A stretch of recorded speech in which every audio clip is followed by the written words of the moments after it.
A lot of legend has risen up around the death of this killer, and it's hard to tell how much is apocryphal. A total blunder of a bank robbery in 1876 had left the James Younger gang wiped out, with most members either dead or captured. Even Frank had given up his life of crime to become a farmer in Tennessee. Jesse was the head of a new crew of degenerates in 1882. They were holed up at a small house in St. Joseph's, Missouri, where Jesse's wife Zerelda had to cook for everyone. After the 1876 failure in Minnesota, Pinkerton agents had increased pressure to capture the James brothers. Somewhere along the way, they got their hands on Bob and Charlie Ford. Do you like weird stuff? Shop Saturday Adventures. Check out SaturdayAdventure.etsy.com. Come see our assortment of t-shirts, pennants, posters, puzzles, mugs, and more.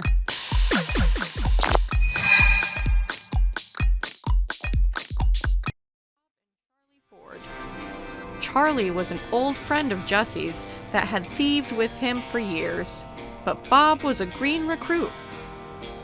Jesse had planned the one last score that would set everyone up for life, and the gang left Jesse's wife to clean up breakfast while they finalized the details in the living room.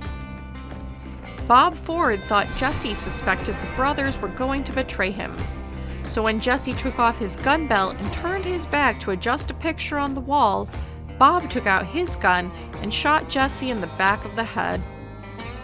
The Fords were arrested for the murder, tried, judged, and sentenced to hang all in the same day before the governor swooped in with a full pardon. He hailed the Fords as heroes, which raised suspicion that an elected official may have conspired to kill a private citizen without a trial by jury. For some, this overshadowed the fact that Jesse James was a violent, murderous criminal that didn't care who he killed.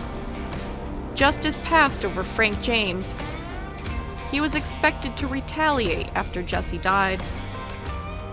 Instead, he turned his pistols over to the governor of Missouri and surrendered himself to authorities. He spent a few months in a cold stone cell in Independence. Unlike other prisoners, Frank had extra blankets to put on his cot and a dresser to keep all his extra clothes. When it was extra cold, he was brought upstairs to sit by the fire. After a few months, Frank was acquitted, and this lifelong outlaw was allowed to go free.